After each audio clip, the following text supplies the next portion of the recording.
All right, we are back once again with another collection of amazing Guamanians who are doing all they can for the cause. And we're going to focus now on the corporate partner perspective. Now, Guam's businesses are some of the leaders when it comes to supporting cancer patients, those touched by the dreaded disease. And I have here three lovely local ladies who are giving me some of their time to talk about what their companies are doing. We have very, very nice from down south, Hafaday, to Tina Esteves from Triple J. Hafaday, Tina. Half a day. All right. And representing the Bank of Guam, Maria Leon Guerrero. Buenas, Maria. Half a day, everybody. Okay, and by the way, that is not a virtual background. That's a legit ceiling fan, so I love that. That is totally, totally cool. Everybody's going to be asking you for that virtual background, but no, that's actually a ceiling fan. And then Anna Van Cedars, my dear friend from high school, representing South Pacific Petroleum Corporation. Anna, half a day. Good morning, Jason. Good morning, ladies. Okay. I'm loving the fact that there's so much positivity here, and I think that is the case because the three of you are leaders within your own organizations, and under normal circumstances, you would all be rallying the troops, as it were, making sure that everybody, is of one sound heart and mind and spirit to make sure that we battle cancer. But Maria, maybe if we can start with you, what is the Bank family doing to make sure that we maintain our community's commitment to eradicate cancer with all Guamanians? So, the fight against cancer has always been a huge priority for us. Of course, in our Bank Familia, we've been touched by cancer, my grandfather, my father, so many of our employees. And so it's a cause that will always be near and dear to us. And we usually, we usually have relay fundraisers, frankly, all year round. And with this whole COVID crisis, of course, that's put a little bit of a damper on our efforts. But our team is continuing to meet. Creative thinking is underway as far as how we can continue to fundraise, of course, with the social distancing and the sensitivity to the the economic hardship that is going out there in the community.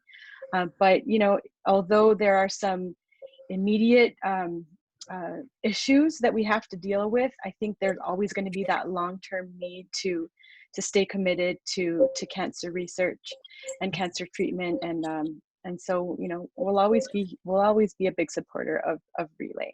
All right, very well said. Okay, Tina, if you can just pivot your camera just for a moment, because I want to see those beautiful plumerias that you're featuring in the background. Sure. That's Southern pride right there. Oh, wow. And okay, very, very nice. So you're representing the South, and you are representing your company, and anyone who knows that has ever been to any Triple J event, they know that Triple J is all about corporate responsibility and being a good corporate citizen. Yes. So what do you do to make sure that we can, maintain that so that when we do go back to normal circumstances, the commitment continues? I think Triple J continues to give, and even in the hard economic times, I mean, we still continue to make sure that the community knows that we're there. Like we're here. We'll always be here. We'll always be present. And as Maria said, like cancer touches many people, and many people's lives. Personally, myself too. So I think the way that we continue to kind of let the community know we're still there is just by we continue to give back. We give back where it's needed, and especially as she mentioned in this current economic time, hardship with the community and the COVID-19 crisis pandemic, it's been difficult for a lot of people and a lot of businesses too. So, but we're here, and we'll continue to be here, and we're just all praying that the community gets together. And Guam is an island of, and you all know this, we're all from here, we grew up here. No matter the situation, we stand steadfast, and we're ready to give, even if it just rallying together and giving what we can when we can. So I think that's the biggest thing about our community and our island that makes us unique, right? So. And that's an Malik all the way. We don't leave our people behind. That's an Malik all the way. Absolutely. Absolutely. Okay, yes. I think Anna's jumping in now. So maybe just talk about, Maria, what are some of the initial discussions that your company had when the pandemic first started and we said, okay, this is happening on Guam now. This is a real thing.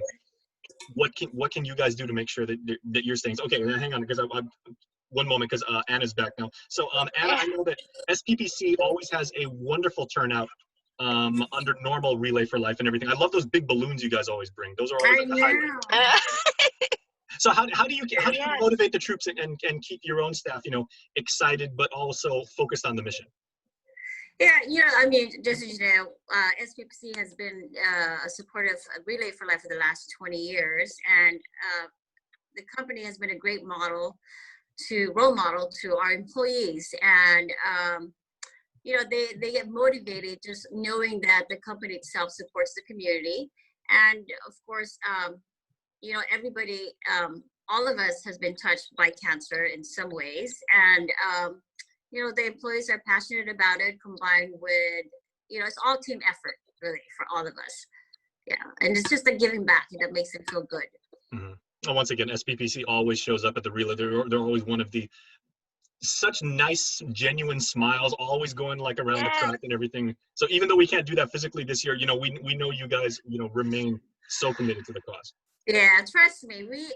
All the employees and their families, from their parents to their the kids, the relatives, they all bring, the whole family in the event. It's such a good feeling, when you see the whole teamwork and community effort. All right, now, makes ladies, me proud. okay, ladies, I want to go back to what I was just addressing to Maria just a couple moments ago, because as business leaders and as leaders in your respective organizations, when the pandemic actually did happen, obviously you've got to make sure your staff is informed, and say with Relay coming up and with each of your organizations being such big members of it, what were some of the initial discussions that you guys had? And I'm sure you had a lot of staff asking questions about can we still do Relay this year? And Yeah. as you see fit, Like please. for us, we were in full force, because we have this volleyball tournament we put on every year, a drive-through barbecue. We all do all these big events that, of course, bring people together, right? And it brings our employees together, so it's more of it's also a team building thing for us, as well as giving back. So it serves two purposes. So when this thing happened, I was kind of one of the, I don't want to say devil's advocate, but I'm like, you guys, let's just keep planning, keep going. It's not here yet. I had that mentality, like, let's just keep going. Don't worry about it for now. And then all of a sudden it's like, oh, wait a minute. We had to adjust. So everything was at a standstill. So I know that, even though, and we did still have employees asking, if what we were doing, if Relay was still happening. I was constantly being asked the question, are they canceling it? Because it was an uncertain time. It's uncertain times for everybody, right? We're new to this. We don't know what we're supposed to do, how to handle it.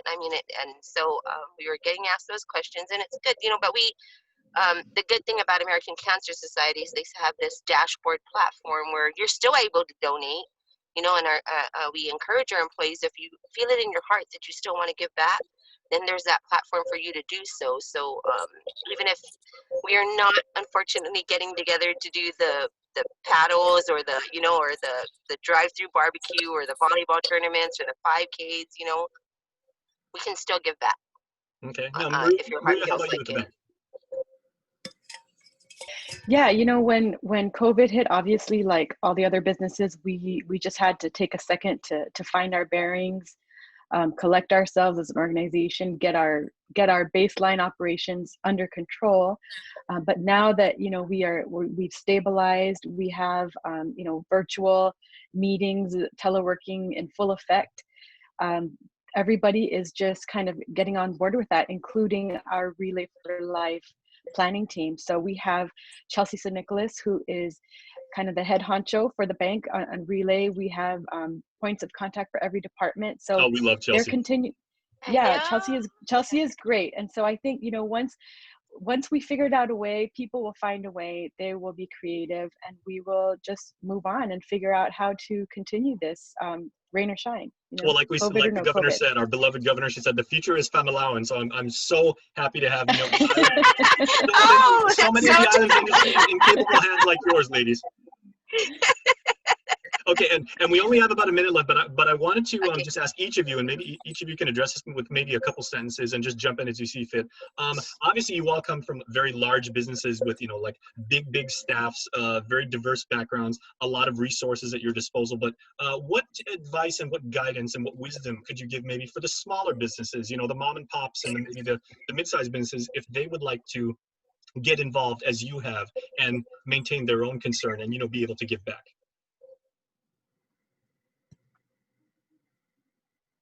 I guess the advice that I would give is, you know, volunteering your time doesn't cost anything, you know, and I think that that is just as important, if not more important than the monetary donation. But I think just people coming together, raising awareness, pitching in where they can with their time, with their effort, goes a long way. So it's not just about, you know, having those huge resources at your disposal. You can make a big impact in other ways. Okay, perfect. Anna? Yes, I mean, you know, volunteer, and you know, every little bit counts. It doesn't have to be a lot for, you know, donating to the cause. You know, just participate, and knowing that you support the Relay for Life, the American Cancer. I think that's pretty big for everyone, for the community. Okay, thank you. And for our final word, Auntie Tina, I just found out you were my auntie prior to this Zoom call, so we will very respectfully, in the tomorrow way, give you the final word. So you know, I just want to do, like Maria has big, huge point. Like volunteering doesn't cost anything. So giving your time and giving, you know, giving your efforts mean more to some people than monetary. You know, just knowing that you're there. And again, touching back on what I said earlier about our community, I think we, as a whole, always rally together. No matter what the circumstances are, I think we will overcome anything that happens, and just continue to also let people know, especially the survivors. Like, that's what touches my heart. Every single year there's survivors. I want the survivors to know that we're still here. I mean, we may not be there physically with you on the day of Relay for Life, but honestly, we're still here. We still think about you. Yes. Have you in our thoughts and prayers, and we will continue to do so, whether we're 6 feet away from you or 100 feet away from you. You're always in our hearts, which is right up in here. So that's it. That perfectly said. So ladies, thank you so much, and thank you on behalf of my organization for what your organizations are doing. You guys are amazing Guamanians, and we thank you for your commitment to the cause. Thank you, Jason. Thank you, Jason. Thank you, KUAM. Bye. Thank you, American Cancer Society. Bye. Have a great day.